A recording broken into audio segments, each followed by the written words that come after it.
Нема изградба на нови театри, киносали, културно-младински центри, односно нема никакви капитални проекти во културата. Она што го има е само реновирање на веќе постоечките. Ова го призна министерката за култура Бисера Костадиновска-Стојчевска, која не кажа што би се градело, туку само го повтори истиот одговор од претходно дека кризата си го направила своето. Имајќи ја во предвид економската криза од 2 години застој. Паралелно градиме нови објекти, ама паралелно и санираме. Нема нови објекти, но има нови институции. Неодамна беа формирани националните установи Музички театар во Тетово, Камерен оркестар во Битола, како и Меморијален музеј во Смилево. Министерката вели дека имало потреба за тоа, но не кажува како се наоѓаат пари за новите институции, кога за дел од постоечките се кратат средствата.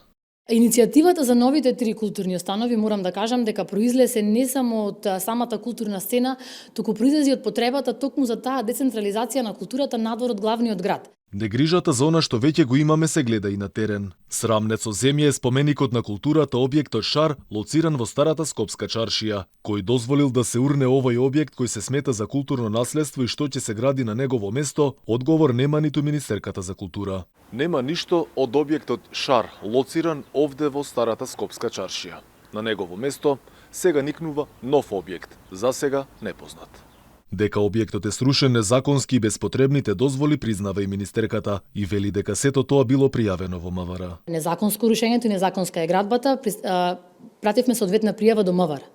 И сега МВР треба да постапи за ние понатаму да можеме да видиме да се превземат соодветни мерки во однос на тоа кој се осмелил да руши, да гради наново таму без никаква дозвола. Според нормите за ваквиот прекршок е предвидена кривична одговорност, велат од култура. Управата, почитувајќи го законот за културно наследство, ќе побара враќање на објектот во првобитна состојба.